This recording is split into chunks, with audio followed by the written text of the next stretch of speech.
करते हैं आज का टॉपिक हमारा, जिसमें हम पढ़ेंगे मोल संकल्पना के बारे में। ठीक है, उससे पहले थोड़ा सा समझ लेते हैं कि इस चैप्टर में हमने क्या पढ़ा। लास्ट टॉपिक है आज हमारा। चैप्टर का नाम क्या है? परमाणु एवं अणु।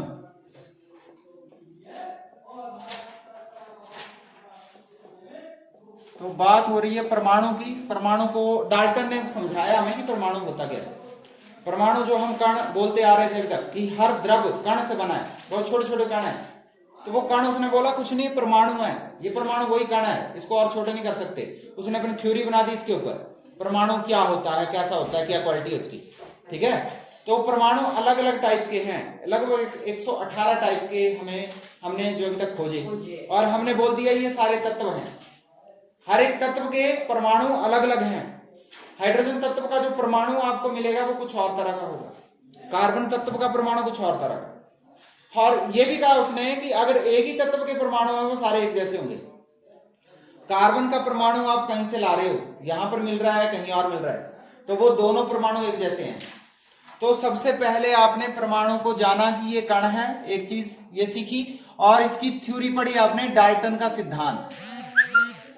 डाल्टन का सिद्धांत ये आपने याद रखना है। डाल्टन का सिद्धांत पढ़ना उसको, लेकिन पढ़ के रटना नहीं है, उसका मतलब क्या है वो समझना है आपने। अगर वो मतलब आपको समझ आ गया है तो ठीक है, लेकिन अगर मतलब समझ नहीं आया है तो उसको रटने का कोई फायदा नहीं। साथ में हमने पढ़ा कि परमाणु जब जुड़ते हैं तो कोई रासायनिक अभिक्रिया हो रही है तभी जुड़ रहे हैं। हाइड्रोजन हाइड्रोजन से मिलकर हाइड्रोजन गैस बना रहे हैं, ऑक्सीजन ऑक्सीजन से मिलकर ऑक्सीजन गैस बना रहा है, कार्बन ऑक्सीजन से मिलकर कार्बन डाइऑक्साइड बना रही है, हाइड्रोजन सल्फर ऑक्सीजन मिल रहे हैं तो सल्फ्यूरिक अम्ल बन रहा है। तो ये जब मिल रहे हैं या टूट रहे हैं, टूट कर भी होता है, जल के अणुओं को तोड़ा भी जाता है रासायनिक रूप से, और हाइड्रोजन और ऑक्सीजन गैस मिल जाती है। तो ये सब क्या है? जोड़ना तोड़ना, अणुओं को यौगिक में जोड़ना और यौगिक को अणुओं में तोड़ देना, ये सब क्या है? रासायनिक अभिक्रियाएं। और रासायनिक अभिक्रिया जब होती है या रासायनिक संयोजन जब होता है तो उसके कुछ नियम हैं, जिसमें से 2 नियम आपने यहां पढ़े 9th क्लास में।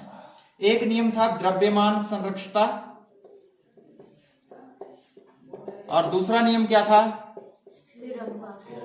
स्थिर अनुपात का नियम। अब ये सिर्फ आपको ऐसे ही रटना ही नहीं है। द्रव्यमान संरक्षता का मतलब क्या है? बहुत इजी है। कोई रिएक्शन हो रही है, अभिक्रिया हो रही है, तो द्रव्यमान ना बढ़ेगा ना कम होगा। स्थिर अनुपात का नियम, कोई भी यौगिक है, कोई भी यौगिक क्या होता है? परमाणुओं के मिलने से जो बनता है, 2 या 2 से अधिक परमाणु जो मिल गए यौगिक बन गया। जैसे H2SO4, अमोनिया NH4। तो जब भी H2SO4 या अमोनिया हमें मिलेगा, ये जिस अनुपात में मिलेंगे वही अनुपात हर बार हमें मिलेगा। जैसे हमने क्या किया था, कार्बन डाइऑक्साइड में क्या अनुपात बताया था कार्बन और ऑक्सीजन का? 3:8। 3:8। तो हर बार जब भी कार्बन डाइऑक्साइड हमें मिलेगी, ध्यान से करना, तो कार्बन और ऑक्सीजन जब भी कार्बन डाइऑक्साइड बनाएंगे, अनुपात 3:8 ही रहेगा द्रव्यमान के हिसाब से। जो द्रव्यमान कार्बन के परमाणुओं का है और ऑक्सीजन के परमाणुओं का है, जब इनका अनुपात निकालेंगे तो कार्बन 3 और ऑक्सीजन का 8 आएगा बाहर।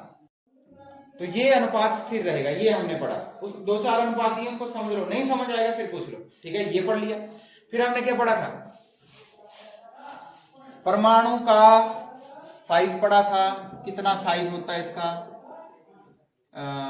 तो हमने बोला था कि नैनोमीटर में मापा जाता है इसको।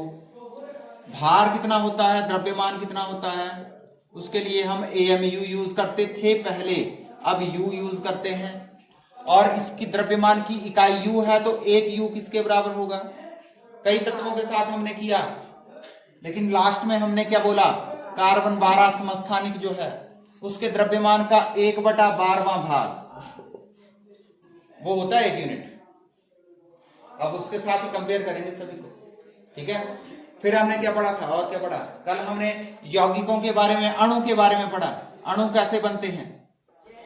ये भी सूक्ष्मतम कण है, परमाणु से ही तो बना है। परमाणु बहुत छोटा है, 2-4 परमाणु मिल गए, कितना बड़ा हो गया। वो भी छोटा ही रहेगा ना। ये अस्तित्व में होता है ज्यादा, परमाणु अकेला अस्तित्व में मिलेगा ही नहीं हमें। कहीं कोई एक दो चार ऐसे तत्व हैं जिनके परमाणु मिल जाते हैं, अदरवाइज अणु के रूप में ही मिलेंगे हमें परमाणु। ठीक है, और बनेंगे कैसे? जब दो परमाणु मिल गए, या तो अपने ही तत्व का परमाणु अपने तत्व से जुड़ेगा या किसी दूसरे तत्व के परमाणु से जुड़ेगा। जैसे ऑक्सीजन तत्व का परमाणु ऑक्सीजन तत्व के परमाणु के साथ ही जुड़ रहा है। नाइट्रोजन तत्व का परमाणु अगर नाइट्रोजन तत्व के परमाणु के साथ ही जुड़ गया या दूसरे तत्व के साथ जुड़ेगा, मान लो कार्बन ऑक्सीजन के साथ जुड़ रहा है, जैसे CO2, CO भी होता है, कार्बन मोनोऑक्साइड भी होता है, तो ये अणु बन गए। ठीक है, ये भी बहुत छोटे हैं। जब लाखों करोड़ों अणु मिल गए तो कोई पदार्थ बन गया जो आपको दिख रहा है, पानी है। H2O तो एक कण तो दिखेगा नहीं, H2O का लाखों करोड़ों अरबों खरबों कण मिलकर वो पानी का रूप ले रहे हैं, तब आपको पता चल रहा है ये है पानी। उसको टच कर सकते, उसको पी सकते। ठीक है, अणु के बारे में हमने पढ़ लिया। फिर बोला कि अणु ही तो वो यौगिक हैं जो यौगिक हम बोल रहे थे, दो या दो से अधिक परमाणु जब मिल जाएंगे यौगिक बन जाएंगे। रासायनिक रूप से मिलने चाहिए भी, रासायनिक रूप से मिलना जरूरी है। ये पढ़ा हमने यौगिक के बारे में, यौगिक क्या होता है। फिर हमने बोला आयनिक यौगिक भी होता है जो आयनों से बना होता है। आयन क्या होते हैं? आवेशित कण। हाँ जी सर, तो ये आयनिक यौगिकों के बारे में हमने पढ़ा, बहुत कुछ पढ़ लिया। अभी हम बात करते हैं जो हमारा लास्ट टॉपिक है, मोल संकल्पना।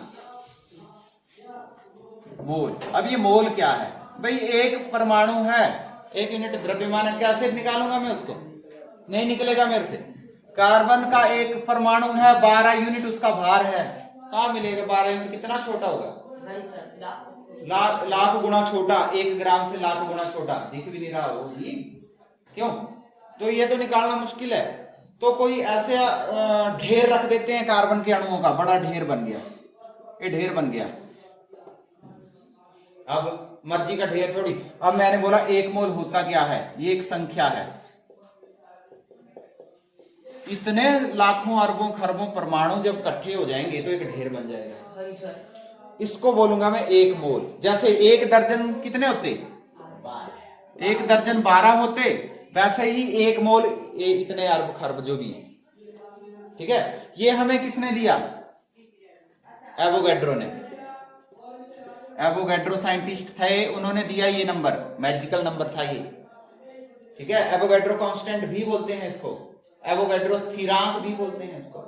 किसी भी तत्व को ले लो, इसके इतने सारे परमाणु इकट्ठे करो, उसका भार ग्राम में आ जाएगा, ढेर बन जाएगा ना ये बड़ा। इतने कितने सारे खरबों परमाणु हो गए तो ढेर बन जाएगा। अब इस नंबर की खासियत क्या है?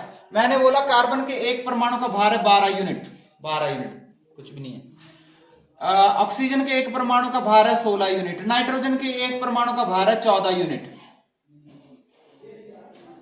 इनके परमाणु जब एक एक मोल ले लोगे आप, एक मोल ले लोगे तो ग्राम में आ जाएगा। कितना ग्राम होगा? इसका एक मोल कितना ग्राम होगा, इसका एक मोल कितना ग्राम होगा, और इसका एक मोल कितना ग्राम होगा। वैसे ही हर तत्व का एक मोल कितना ग्राम होगा। मोल में मुझे पता है कितने आएंगे, इतने सारे परमाणु आ जाएंगे, इतने सारे परमाणु आ जाएंगे। तो उसका भार कैसे मापूंगा मैं? अब ये मैजिकल नंबर इसलिए था क्योंकि भार उसको तोड़ने की जरूरत ही नहीं है आपको। जब भी आप किसी भी तत्व का एक मोल लोगे वो ग्राम में उतना ही आ जाएगा। ये 12 ग्राम आएगा भाई। इतने सारे परमाणु कार्बन के ले लो, कितना ग्राम आएगा? जितना 1 यूनिट का भार था, नंबर उतना ही आएगा, ग्राम बदल जाएगा। अब ग्राम को तो 12 ग्राम को तोल सकते हैं आप, तो उस ढेर का भार कितना हो गया? 12 ग्राम। अब ऑक्सीजन का वो ढेर ले लो, इतने सारे अणुओं परमाणुओं का ढेर ले लो, उसका भार कितना होगा? ये भी मैजिकल नंबर, इतना ही होगा 16 ग्राम में। और इसमें उतना ही होगा 14 ग्राम। किसी भी तत्व का ले लो, नाइट्रोजन हो गया, और कोई भी तत्व है, किसी भी तत्व को ले लो। सल्फर 32, क्लोरीन कितना होता है? 40, कैल्शियम होता है 40, कैल्शियम 40, क्लोरीन 35.5। तो जब एक एक मोल, ये यूनिट में है, यूनिट तो यू तो उतना छोटा है, इसको तोल ही नहीं सकते, देख ही नहीं सकते, सोच ही नहीं सकते। तो जब ढेर लगा देंगे तो ये 32 ग्राम, इसका ढेर लगा देंगे 40 ग्राम, इसका ढेर लगा देंगे 35.5 ग्राम। समझ गए? सिंपल। 1 मोल। अब आपसे कभी 1 मोल पूछा जाएगा, नंबर पता होना चाहिए। ये है, इसको एवोगैड्रो स्थिरांक भी बोलते हैं, ये याद रखना है। एवोगैड्रो स्थिरांक बताओ। 6.02 × 10⁻23 इतने सारे, इसको 1 मोल बोलते हैं। 1 मोल का भार कितना होगा कार्बन का? 12 ग्राम। सल्फर का 1 मोल का भार कितना होगा? एक परमाणु का भार है 32 यूनिट, तो 1 मोल का भार होगा 32 ग्राम। समझ गए? वैसे अगर हमने एक और टॉपिक था हमारा परमाणु द्रव्यमान निकाला था हमने, अब सूत्र इकाई द्रव्यमान भी निकाल सकते हैं। वैसे देखो मेरे पास है H2SO4, हाइड्रोजन का भार होता है 1 यूनिट एक परमाणु का, सल्फर का होता है 32, ऑक्सीजन का होता है 16, है ना? तो H2SO4 का भार कितना होगा? एक अणु का भार कितना होगा H2SO4? इन सबको जोड़ देंगे।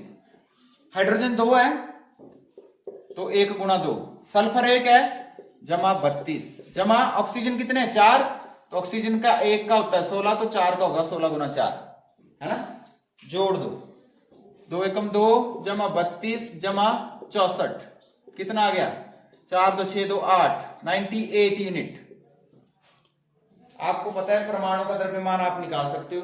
हाइड्रोजन का 1 है, सल्फर का 32 है, कैल्शियम का 40 है, क्लोरीन का 35.5 है। उनसे बनने वाला कोई यौगिक है तो जितने परमाणु उसमें लगे हैं उनको जोड़ते रहो, उसे एक अणु का भार निकल जाएगा। निकालो, सल्फर डाइऑक्साइड का निकालो, एक अणु का द्रव्यमान निकालो।